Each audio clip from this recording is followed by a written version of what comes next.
Bonsoir, bonsoir, bonjour, c'est Congo News 24. Bande Konanga, comme toujours avant de commencer notre émission, nous disons merci à Dieu. Nous disons merci à nos chers abonnés et téléspectateurs qui nous suivent partout dans le monde et en RDC. Bande Konanga, soyez les bienvenus. À la une, chers téléspectateurs, vérité dévoilée, Bandeko, et réaction du peuple sur PCR de Kamere. À sali plateforme na yebo yebi makami kolodo makelele moite. Alors Kabuya envoyé spécial. Aye kosola na ba Congolais. Makambo eza minene. Alors je ne sais pas. Kamere ozoluka nini. Bokoyoka oyo ba Congolais ba koloba na émission oyo eza somo. Réaction ba Congolais za mobulu tozala connecté. Deuxième point chez téléspectateurs. Après Burundi, Tanzanie accuse Kagame sur attaque de terroristes à la frontière avec Mozambique. Kagame a une mission à Mozambique, alors il a tout préparé au Mozambique et maintenant va attaquer Tanzanie. Makambo eza minene bande konanga. Alors, tous à la connecter, peut-être développer mon émission là-dessus. Et puis on va parler oyo guerre eza na Nord Kivu. Alors, FARDC bazo continue ko presser sur après mweso bitumbeza ko avancer d'auto récupérer ba territoire nyonso pour masoloka kesila nango. Alors, message à Bemba. Le Rwanda n'aura pas, même pas 1 millimètre de notre pays. Jean-Pierre Bemba. Tokoyoka yango. Pe toko développer l'émission là-dessus. Bandeko toko bandana oyo eyindi dossier ya Kamere. Kamere ekomi question munene mena union sacrée koluba. Et puis tokoyoka ba réaction ba Congolais. Ba Congolais bazolo bana Kagame me oye na ngweza nini. Bandeko da wa province tu bazako benga. Panou kwa lega ki émission ba tuni pe ba question. Ba ebisi me bozo luka nini. Kamere azat zocha ba trouble. Et loko bango bazo luka majorité na bango moko boye. Tata oyaza très dangereux. Yango mboko to ana chance penate mais ba Congolais ba fungoli miso. Pourquoi to le bon? Parce que Kagame zo batu na kata RDC facilement. Sikoyo na oyo kamera zo sala soba bani ko djele makanisi mabe. Boso mate qu'il y a un problème. Mais Kabuya eko tia kimia ba Congolais ba tomboki. Boko yoka Kabuya Makambo lobby il a tout dévoilé. A Kabuya lobby a bengi Kamere. Basololi atamboli ekepa ya Bemba Bemba akutana Mboso bakeba donc ka basolo entre bango eza kotoka bayeba qu'est-ce qui se passe juste sur plateforme wana na kati ya plateforme eza kate oya yenango oui mutakoza libre ko sala plateforme na mais tout ça na kati ya cadre que ba uto nomme mokonza mboka to préparer chemin to bongsa mboka mais bato mosuna motema ba ebité Jean-Pierre Liao alobi ba Congolais et comme état oyo ba ministre bat nyonso total intérêt ya biso nyonso ya gouvernement total intérêt ya population totia kotala be intérêt na biso ba ministre Liao mutalobi donc makambo eza kotambola na ndenga moketi Kagame Kamere je m'excuse aza mal vu pour le moment ba Congolais bazo sepelati siko soki baduelo makanisi ya mabe ke ozo kopere na bato balinga RDC Mais l'autre osengeza boye. Parce que tokoyoka Kabuya d'abord, après tokoyoka ba Congolais. Match eza mubula. Donc, Teresa dia koinda. Alors, eloko balinga bayeba. À quoi aboutir na plateforme maintenant? Pourquoi s'allier? Qu'est-ce qui se passe au juste? Wana, nde, ba Congolais va comprendre, nde to démarrer la dossier. Parce que les messieurs, ba Congolais bazo sepela na ndenge azo se comporter. Ba sepeli na ngoti. Parce que il faut d'abord, aux arakati nyon sacré, aux membres à présidium. Bon, pena bazo diriger union sacré, il faut okutana. Na batuna, il faut okutana na ba konjiwana nyonso bosolola. Comment yo okemba la moko, oki le bosali plateforme yo, tu peux soutenir ba action en chef de l'État. Eza soni pe mawa.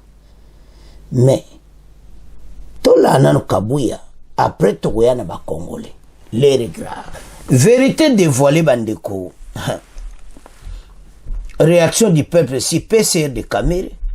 Kabuya envoyé spécial. Kokuta ana bango kuyeba makabango zandenge nini. Tosala nini. Ba olobelo te pour le moment mais et loko toko zela toyebi ki en tout cas eza mobulu pona Kamere. Et des interrogations au sein de la majorité autour de la nouvelle alliance des 100 députés.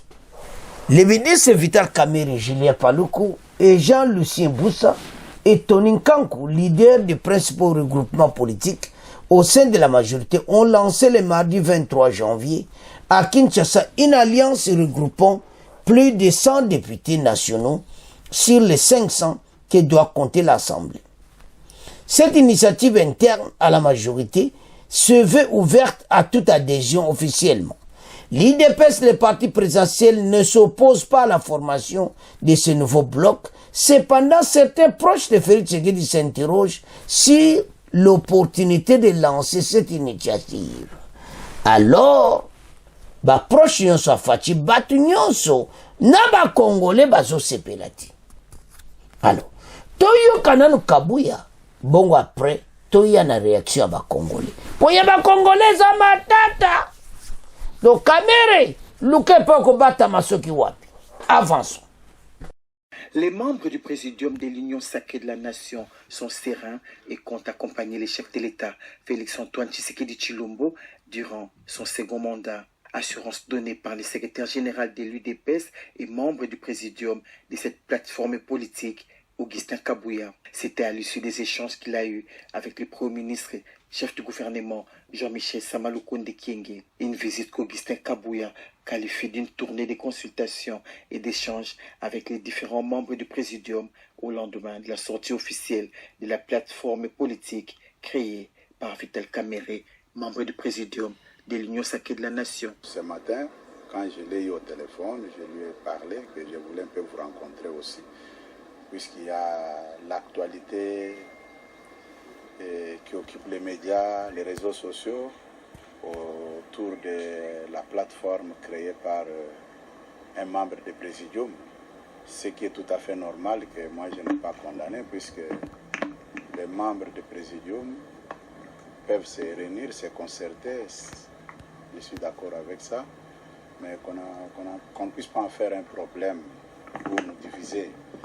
Et je voulais parler avec tout un chacun et connaître sa position.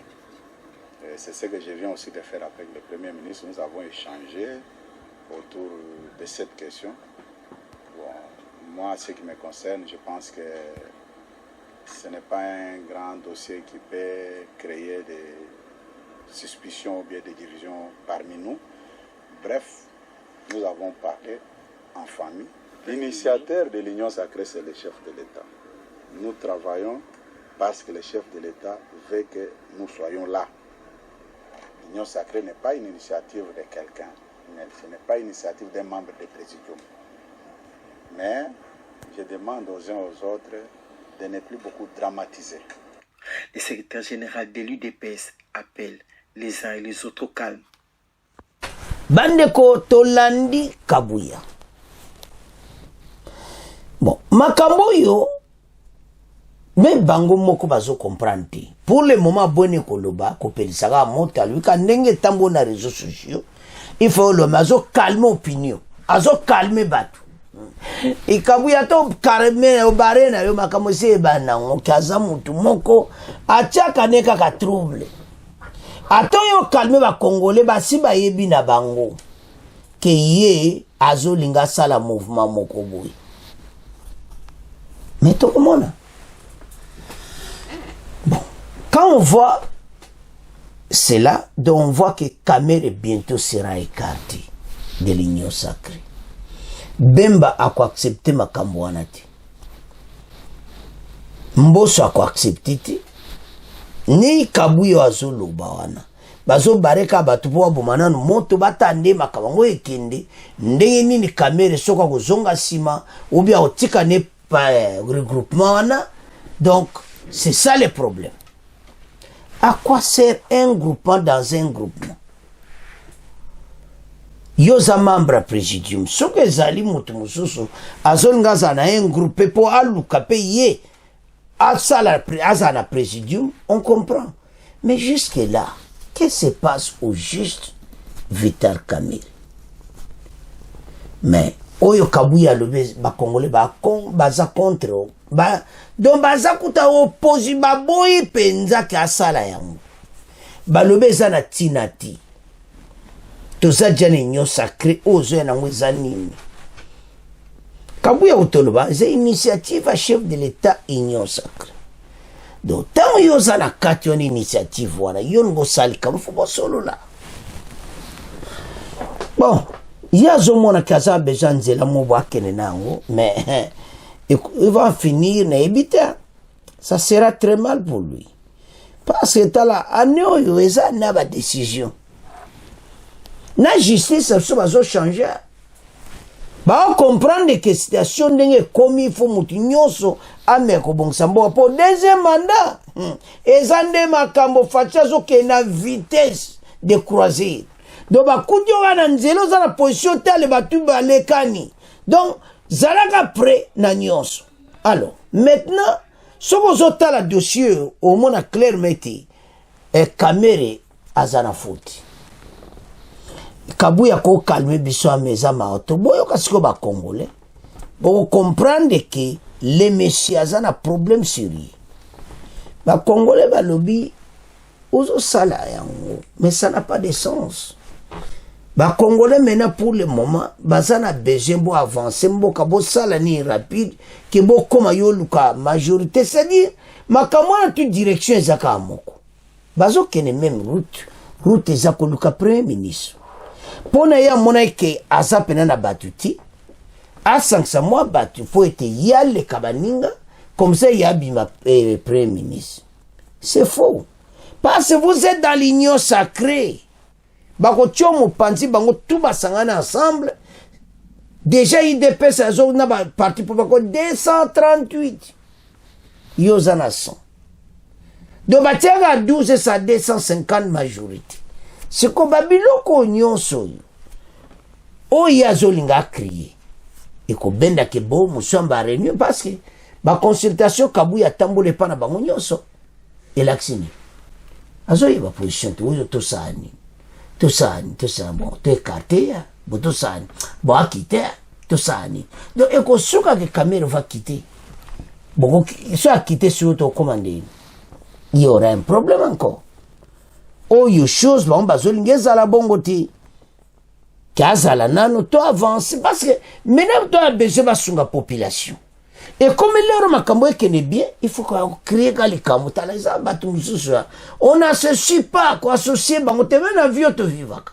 Les abatumususu côté kana masolo na yo. Masolo ne comme ça la abu. Et abatumususu bazana bango donc to benga banani ba Jonas moi côté kaka donc mbonge bandi na kati place batu baza. Donc ce qui se passe à lui c'est comme ça. Hein? Bon, comprenez vos équipes bien pour moi pena mbonge pene. Oh, nanango. Azana kati. Mais Nicolas, tant aux tenté Congolais tous à la naïve. Au moins, comme Lobamba la moto avance, c'est parce que Mboka Oyo, Bissonde Petoso Loba, tout ça l'effort, Batouan n'est qu'au change, tout qu'on continue boiter. Après, tout ça qu'on bunda, tout ça n'a bien aimé belé. Mais il y a les guerres internes qui se créent au jour le jour. Qu'est-ce qu'on va faire avec tout ça? Alors, message d'absence à battre la caméra. Et ministre Paloukou. Et quoi aboutir à quoi? Plateforme PC. Pour moi, ça crée déjà une... Pourquoi peuple a aussi lamenté nango? Pourquoi peuple a aussi pelati? Pourquoi ça l'intérêt peuple? Te peuple a boyi. Botika. Ce qui n'est pas le cas. Vous avez marche en arrière.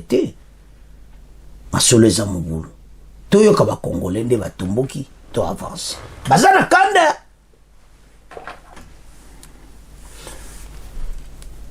Bokoyo kabango. Les Congolais ont dit ceci.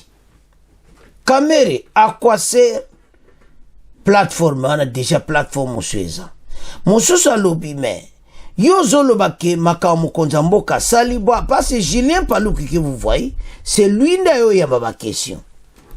A Kokanandimite na quitté avant de quoi hôtel pour ba Congolais ba lobby mabé dans toutes les provinces. Alors, et ça mon boulot. Il faut comprendre, ben maintenant. Mboso bakutani ba kabuya bakutani donc kabuya tambole partout et puis bango pe ba sololi et maintenant tozo kende wapi toyo ka réaction ba Congolais. Alors bino bata kamere bozo a bonne note pour makamboka tout ça besoin mboki ke liboso et ça soni comme on a que beau ça semblant d'être derrière Fachi, mais vous avez d'autres idées. Oya bino moko, o ndengi Jean-Pierre Liaou, alobakina. Batuna lelo la osola, bi fo biso do tikana ne makama binga ngai. Tota na population. Alors, bandeko, toko bana na yemoko kamere. Après, peuple à Koloba. On écoute Vital Kamere, président de l'UNC, au micro de Billy Yvon Lutumba. Puisque nous sommes plus de 450 députés nationaux, plus de 700 députés provinciaux, est-ce que nous allons évoluer sans créer la cohésion au sein de l'union sacrée de la nation? Disons non. Ce que nous venons de faire, cette fête de vie, c'est pour renforcer la cohésion au sein de l'union sacrée, ramener la discipline pour que nous tous nous sachions que désormais, nous n'avons plus droit à l'erreur. Le président de la République ayant reçu la légitimité à l'issue des élections à travers les urnes, il a désormais, nous l'avons vu, le jour de la prestation du serment, la légitimité populaire. Nous devons donc faire en sorte que nous n'épargnions aucun effort pour que les idées du président se transforment en action pour ainsi répondre aux besoins de notre population. Nous n'avons pas parlé de partage de pouvoir, que les esprits qui sont troublés à ce moment se calment. C'est la cohésion, c'est la passion du Congo, c'est l'obsession d'accompagner le président de la République pour la réussite dans le pari qu'il a pris avec le peuple congolais. Julien Paloukou, je rappelle que vous êtes ministre de l'Industrie, vous êtes Kinshasa. On va prendre cet auditeur de Kinshasa qui nous appelle. Ça sera pour vous, monsieur Paloukou. C'est Crispin Bukungu, depuis Kinshasa.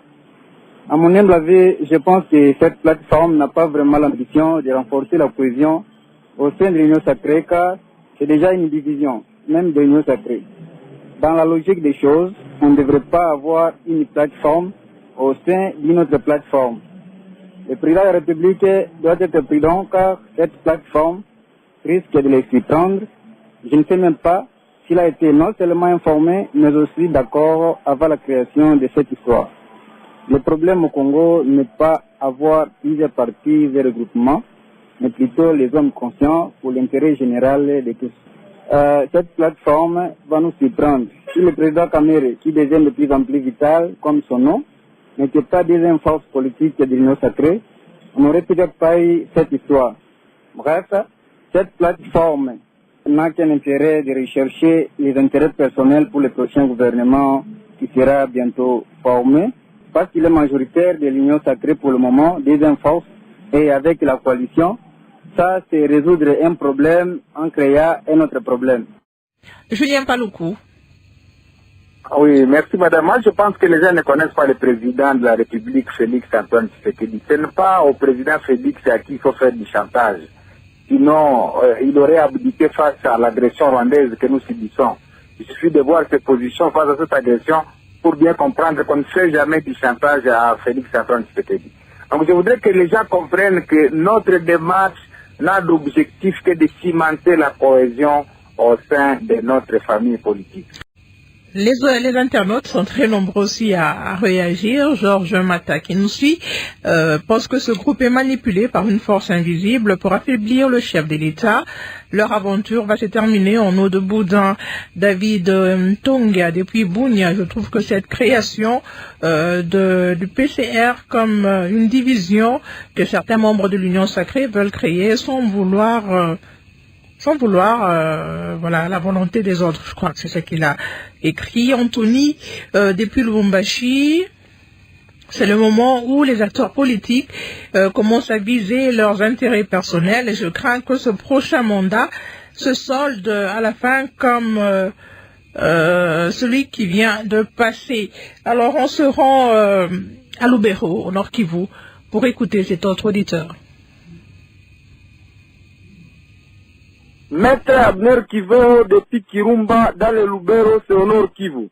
Je ne trouve pas l'intérêt de la création de sous-plateformes politiques au sein d'une grande plateforme qu'on appelle aujourd'hui Union Sacrée qui a une majorité écrasante, surtout qu'elle risque de créer des frustrations au sein de cette Union Sacrée si telle ou autre plateforme qui espérait peut-être gagner tel avantage ne l'a pas eu. Ne serait-il pas bon plutôt de convoquer une réunion importante au sein de l'Union sacrée pour définir les critères qui vont de partager de commun accord les forces politiques au sein de cette grande machine? Qu'est-ce que vous en pensez, professeur Chilumbai? Je pense que c'est cohérent. Avant de prendre ce deuxième auditeur, il y a une question pour vous, Monsieur Paluku, rapidement. C'est Pierrot des Dieux Moubatamba qui nous écrit depuis Kolwezi. Il vous demande qu'est-ce qui arriverait si tous les caciques de l'Union sacrée adhéraient à cette nouvelle plateforme. N'est-ce pas la mort de l'Union sacrée? Y aura-t-il une famille ou ça sera deux familles? Nous n'avons pas parlé d'une nouvelle famille au sein de l'Union sacrée. Nous sommes dans la même famille, mais ici il s'agit d'un groupe de gens qui réfléchissent, qui veulent apporter leur contribution au sein de la grande famille pour que ce pays puisse aller de l'avant. Peuple à lobby, peuple à gangi. Mais trop c'est trop. Tozo kende wapi. Voilà la situation que nous avons maintenant. Peuple a comprendre été, peuple a na colère, a na kanda, a mona vraiment que oh ils aventure et tout ça. Congolais, tout élément. Kulani baninga, bazolo ba directement, do bazolo ba directement. Ma question ba tu n'es pas le coup. Je n'ai pas le coup, ce qu'on a l'obani. Est-ce qu'on a besoin de yo batumusa Nord Kivu, Paluku yoza Nord Kivu, Kagame na Sud Kivu, bolinga bosani. Un jour de koyebana. Bandiko to ana problème sérieux. Bomoni est ndeza wana. Même autorité politique nyonso est. Donc tata wana na ngambo ya frontière. Azana ba influence nae. Azana batu nae. Parce que ba Rwandais ba kota na kati ya RDC na ndinga mukiti. Bazana ba administration tilelo. Ezana ndinga mabeti. Kusala avec la Congo. Ozala Rwandais ozosana RDC ezana ngo problème ti. Mais le problème de Zanango est belé ayaka zo sala comme travailleur na kati ya administration mais nzoko ndaza mutu ya Kagame. Pona ko gene me information pour ba ndako mboka na so ba surveiller yango ba sala oyo balingi. Mais maintenant ba komina suka. Tout est dévoilé avec la technologie réseaux sociaux, tout ce qui se passe pour le moment, komi na poids, bimi pena libanda. Alors, situation to vivre neto landi bandiko. Bozo kate patriotisme koti ba Congolais. Bazo mokonza mboka kaka sikoyo, makambo ekene bien, boyeni biso ba makambo. Oh là là, Congolais. Bon, je sais pas. Pour côté nord wana, nord Kivu, sud Kivu, bateau baza à côté kuna. Et ça problème. Parce que les Kamouyo ko sani les caméras au salam. Ba Congolais déjà ba komona mabe, bazo boule déjà. Et puis ils ont raison. Kabouya bombita batwana raison ko tuna. Bon qui peuple n'enga lobby. Ce peuple là a besoin de la paix. Ce peuple là a besoin d'avoir quelque chose du boulot. Que cette guerre à l'est se termine et tout le monde se concentre autour de l'économie. Il n'y aura pas de Nambokoyo. Tokoki jamais qu'on sera stable, on ne peut pas être stable avec la guerre à côté. Il n'y a aucun pays qui peut se développer quand Bazana Katia guerre. Ça ne marchera pas ensemble. Quand vous avez la guerre, vous makamunyo so mawato. Bon moi que mboki koti mobulu. Alors, oyo kabuya ne kutolo bele bazolinga kimia. Mais il y a les autres qui sont corrompus. Il y a les autres qui sont les envoyés spéciaux de Kagame. Ils sont là que pour déstabiliser la RDC. Les hommes en cravate. Tozo Abino Kaladi. Congolais zokola mali nandenga bien pour le moment. Bongo Congolais comment raisonner pena kitoko félicitations ba Congolais. Ba comme pena dona mboka ko sakana te. Mais makambo za minene. Alors bana mboka tolandi biso nyonso tolandi nde batuni Julien Paluku ba question toyebi te so baokenda ngo wapi tozotala la suite. Mais ce qui est très important to battre la union tozala ngo pour to gagner munguna. Ce n'est que dans l'unité qu'on peut vaincre cette guerre à l'est. Alors bana mboka tokomotika premier point na bino tokomokenda deuxième point. Alors, chers téléspectateurs, tu comme na deuxième point na biso, awa toko divisango na ba sous-point. Toko banda nanu na oyo ezoleka na Nord Kivu, a mweso epa wapi FARDC, ba wazalendo, baza mena na mweso, baza ko avancer. Baza vraiment déterminé, bazo ken liboso, pour l'intérêt du pays. Basana besoin de récupérer le territoire le plus tôt possible. Parce que le peuple place à Zazo souffrir à Zonga. Après yango, toko leka na message à Bemba. Après toko leka na Oyo Tanzanie à Yindisi. Après Burundi, Tanzania à Ekoloba. Makambo eza minene. Kagame aza penza moto a créé des ordres. Sikona ndima makambo konza lubaki alu même mama na ya Tanzania ye makambo Kagame osala kala te bokoyoka ye pa lobi bon monte facha vaninye e komi présent Burundi azolobela ye mabe e komi la présent da Tanzania za kolobela ye mabe facha peminika azotala match ndezo betama match za mobulu c'est ça.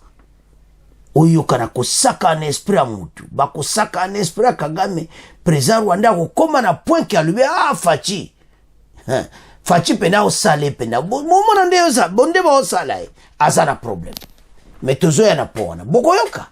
Alors awa tozo loba sur ndenge nini masolo zole kana mweso il y a eu des morts. Je sais que ba risque belé il faut makamboka et salam. Parce qu'il faut qu'on déloge batu oyo. Mais choix ate bazo kota kota ba civil. Berere salita bazo bata makota ba civil, bal mo pedi ko kene pe mona mutu pe akoi ezimutu. Alors, maintenant il y a beaucoup de blessés mais bazan hôpital ba soigner bango, mweso eza libéré. C'est fini. Yemo fa DCP avant diwan. Eza été ko ba libéré ki tchanga après kaka eh ben nani ba wazalendo bazawana ba ben non, pas cette fois-ci. Les wazalendo bazo continuer marche pour le moment, baza ko avancer. Mission menée za Kichanga. Ba mushaki wana tuko botola yango pe ko kene parce pour le moment guerre zo continue. Alors et l'autre que moi a clairement été armé comme na Makassi. Sadek nano a tiré le côté. Nano a côté ezaka ka farde sa zo sala masolo. Sadek azo bonga mana epona ba abanda ba biloko na ya moto. Mais entre temps farde sa zo persévérer. Après moi surtout zo kende wazalendo zo kende liboso. Farde sa zo nying sa biloko pe likolo. Alors maintenant et l'autre zo senga na biso ezake population bozakuna bo signaler bozala ensemble na armée la main dans la main bo signaler ka armée makamu nyonso bino bozomona peuple congolais bolo baka nyonso comme ça et ko des services à renseignement na ba service nyonso sécurité ko planifier ba attaque moko pona ko déloger bateau yo pour peuple pena kufati azokati ba stratégique bazana ngomba boale ba bombarder ngomba wana tout le monde ba kufi match za Makassi et so mona clairement été bitumba oyo makambo zali mais totanga pito yo kane makambo ile kana Nord Kivu bongo to avance. Alléluia. Plus de 10 personnes sont mortes et 5 autres ont été blessées jeudi 25 janvier. Lelo, à la suite des combats qui opposent les FARDC et les miliciens locaux aux rebelles du 1-23 à moins sur le territoire de Massissi. Selon des sources sur place, ces victimes, dont plusieurs enfants, avaient trouvé refuge dans une maison matériaux durables pour se mettre à l'abri des accrochages. Les mêmes sources ont rapporté que ces affrontements à l'arme lourde s'est poursuivi toute la journée ce jeudi en pleine cité de Mweso. Parce que Bango Bakongo s'est déguisé dans la population. Alors, menez faut lukisa Bango. Alors, où une partie de la population est bloquée sur place. Certains habitants de Mweso ont trouvé refuge à l'hôpital général où ils se bénéficient d'une assistance, d'aucune assistance. D'autres ont trouvé refuge à la paroisse et d'autres ont pris la direction d'Empati, Boussumba, dans la même région pour se mettre en sécurité. Les rebelles 1-23 se trouvent à Nyenyeri, non loin du centre d'activité, alors que les FARDC et les groupes armés sont à Bukama. On marchait de Mweso à 2 km du centre. Ces belligérants se tirent dessus et exposent ainsi la population à la puissance des feux. Cette situation ne permet pas aux humanitaires de rester dans la région pour assister la population, excepté l'ONG Médecins Sans Frontières qui continue à appuyer l'hôpital général de Mweso. C'est depuis le début de la semaine que les affrontements ont repris entre le 1-23 et le FARDC dans la zone avant d'atteindre la cité de Mweso. Cet incident qualifié de drame par les acteurs locaux et des réactions diverses. Ces acteurs appellent aux belligérants à cesser les hostilités en milliers de populations. Mais bango bazo ki manaka la population, il faut pas la cité, maison à maison. L'armée n'a pas encore communiqué depuis la reprise de ces affrontements. La situation humanitaire est dégradée considérablement dans la région. Situation de Zangweza difficile. Il passe bateau yo, Kagame na bateau na bazo kota na katia, peuple bazo se déguise. Il faut qu'on l'a bango. Alors, Toyoka, extrait Oyo, bongo to avance. Je le disais au sommaire, affrontement entre les rebelles du M23, les groupes armés locaux et les FRDC au Nord Kivu. Une dizaine de morts et des blessés parmi la population. C'est le bilan encore provisoire des dégâts collatéraux enregistrés cet après-midi dans la cité de Mweso. Les victimes, dont plusieurs enfants, avaient trouvé refuge dans une maison en matériaux durables pour se mettre à l'abri des combats, témoignent les sources sur place. D'après ces sources, ces affrontements à l'arme lourde se sont poursuivis toute la journée ce jeudi en pleine cité des Mouesso alors qu'une grande partie de la population est bloquée sur place. Cet incident, qualifié de drame par les acteurs locaux, suscite des réactions. Ces acteurs appellent les partis à cesser les hostilités en milieu des populations. L'armée n'a pas encore communiqué depuis la reprise de ces affrontements. La situation humanitaire s'est dégradée considérablement dans la région. Sifa Magourou. Ces affrontements à l'armée lourde et légère ont provoqué des blessés hier mercredi parmi la population civile. Nos sources signalent 5 personnes blessées, dont un enfant et 2 femmes. Un grand nombre d'habitants est concentré à l'hôpital général de Mouesso sans assistance. D'autres ont trouvé refuge à la paroisse et d'autres ont pris la direction d'Empati et Boussumba dans la même région. Nos sources affirment que les rebelles se trouvent à Nyenyeri, non loin du centre des activités, alors que les FARDC et les groupes armés sont à Boukama, au marché de Mouesso, 2 km du centre. Les 2 belligérants se tirent dessus et exposent la population à la puissance des feux. Cette situation ne permet pas aux humanitaires de rester dans la région pour assister la population, excepté Médecins sans frontières qui est resté dans la zone et continue à appuyer l'hôpital général de Mouesso, témoignent nos sources. Rappelons que c'est depuis le début de la semaine que les affrontements ont repris dans la zone avant d'atteindre la cité de Mouesso. Goma, Sifa Magourou. Chers téléspectateurs, nous avons suivi ce qui se passe à Mouesso pour le moment. C'est-à-dire les rebelles de M23 se sont déguisés. Donc, semblables comme la population, même chose, des habits en civil et se promènent parmi les civils. Et c'est difficile à détecter si ce sont des rebelles de M23 ou quoi. Donc, c'est difficile. Alors, maintenant, l'armée, à la recherche des RDF M23, qui se sont mis parmi la population. Donc c'est difficile. Et maintenant, on est en train de chercher tous ces Rwandais qui se sont déguisés. Et bientôt, ils seront tous aux arrêts. Bako kanga bango.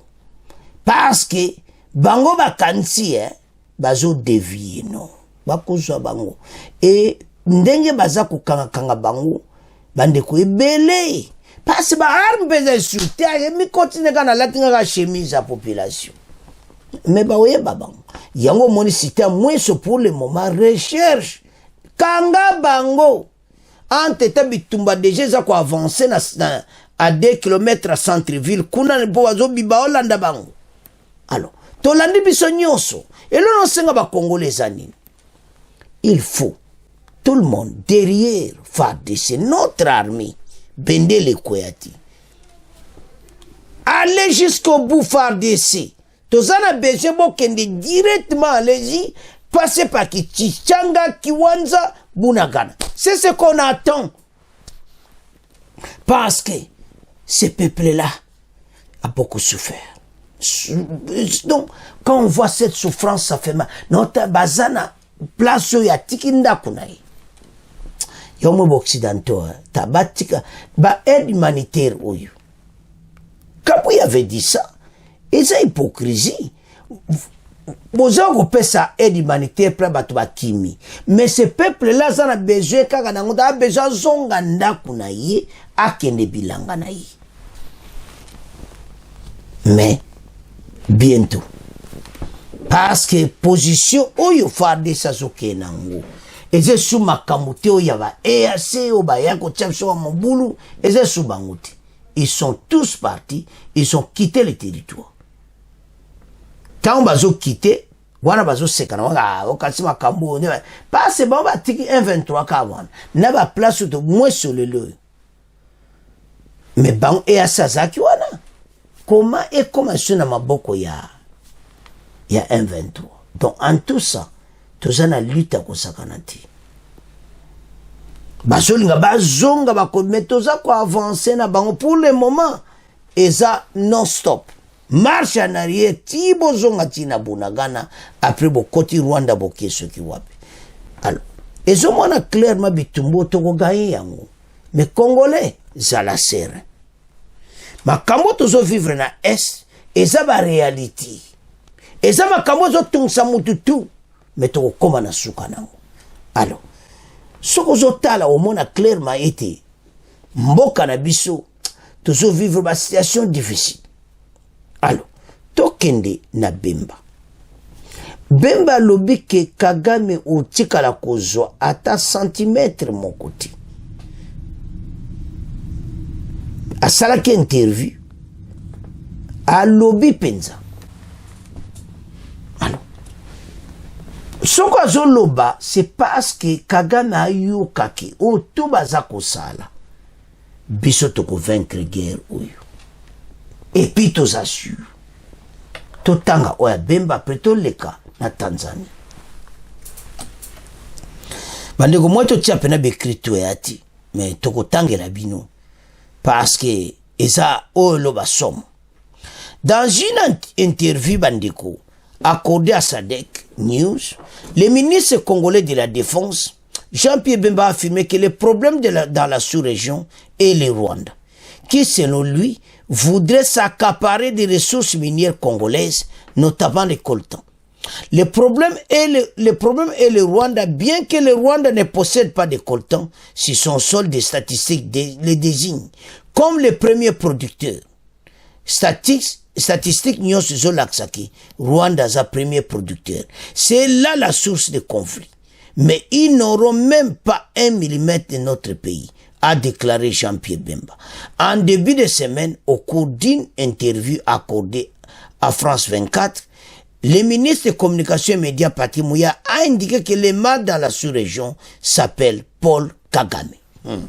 Bon, pourquoi je le pense? Tanzanie pas écolo. Alors, tout développé dans nous, il y a Bemba. Le problème qui est là, Bemba, tant que ministre de la Défense, batali ba statistique, on voit que le Rwanda est le premier producteur de coltan. De coltan, je m'excuse. Comment le Rwanda est le premier producteur de coltan alors qu'il n'a pas de coltan? Il a lancé un message que vous n'aurez même pas 1 millimètre de ce pays. C'est ça la source de la guerre. Et comment arrêter tout ça? Kagame avec les 1-23, comme a dit Fachi, après ça, il n'y aura plus système autozokeno. Parce que, et là, on est Kagame à ça au salabandakala. Sobino bo lobby bo kangyo ya koti ou. Pour continuer ko benda ba minere na ba groupe armé. Groupe armé biso do mona kaka 1-23 te, asa ba on reta bara Burundi. Le président Burundi lobeli nyonso aza leader arrêta bara ba kolta nyonso na ba oro bazoyi bana RDC zo katsa Rwanda. Les biens mal acquis, premier producteur. Ah, parce que Bemba lobengo za solo. Mais alors que le Rwanda n'a pas de coltan, les statistiques ils ont l'accès clairement. Vous voyez, c'est ça la source. Il y a conflit. Matière à liboso angwana. Ba matière musozo zoaka na eme o ya libo muneno azana ba client yangwana. Et maintenant à comment la situation difficile. Parce que il y a que ma première aussi ba contrat tato yoto comme c'est inasuka. C'est le jour là où ba Congolais bokomona facha a décision il faut tato pena akoma na suka o balobaka dormir il n'a plus rien à dire et c'est fini. Voilà la diplomatie facile de Tanzanie. Facha zolo balsuka au balsuka gamete depuis alobaki na période la propagande. Pourquoi message yokani koti mené comme tout les voisins.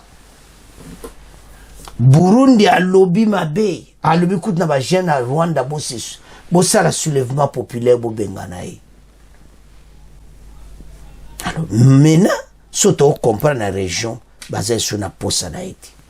Mais ben Occident basé la posanaï. À ce moment-là, comme envoyé spécial na bango.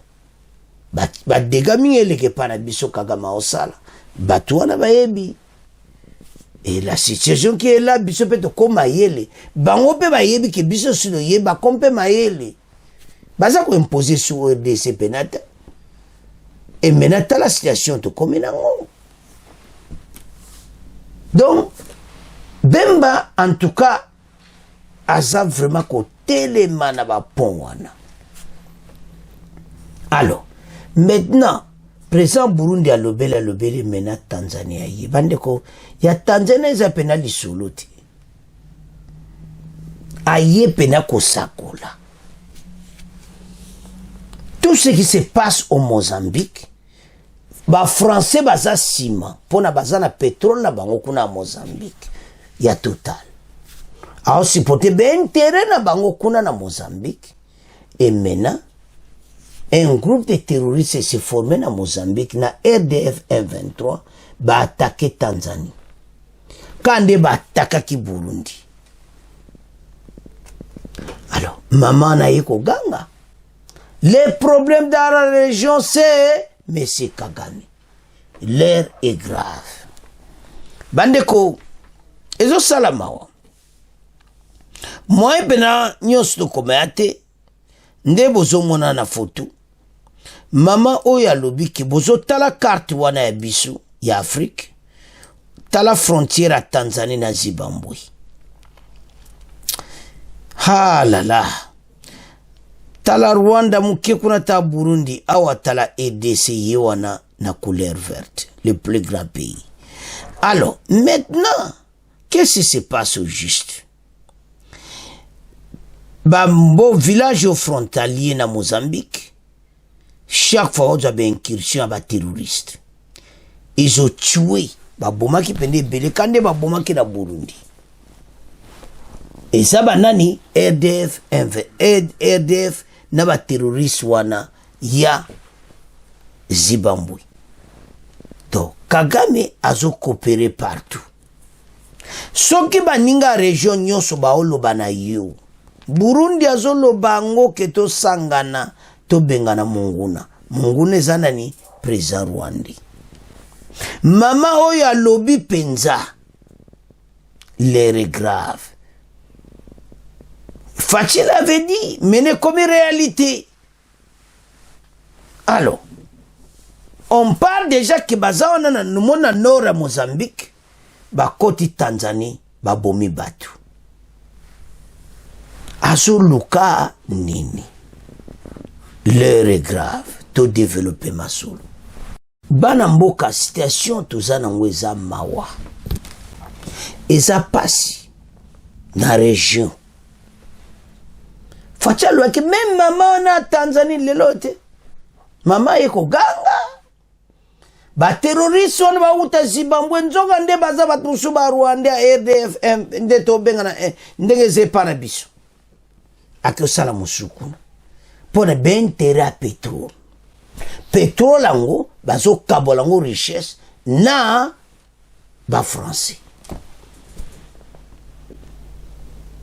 Et ce sala mawa yango Occident ko paye prix na makambo nyonso. Ça pèse sur un seul pays qui est notre pays.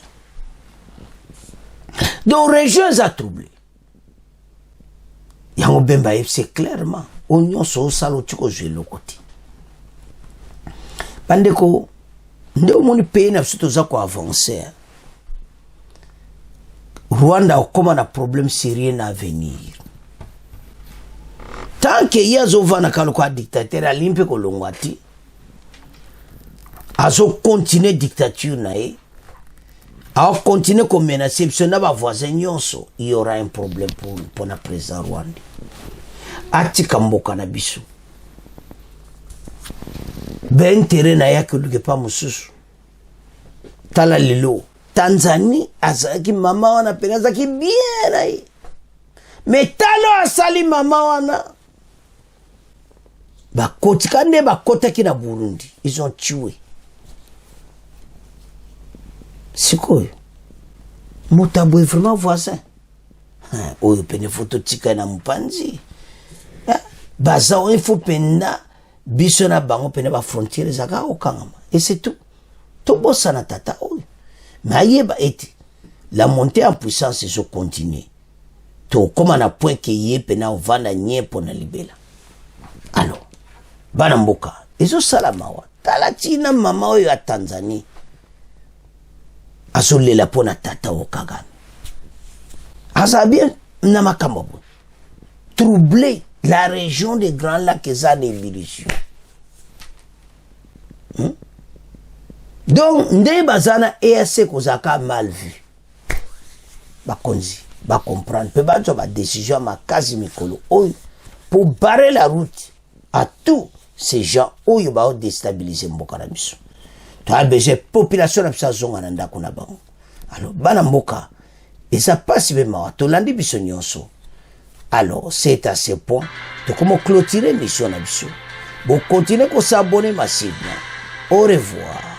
À la prochaine.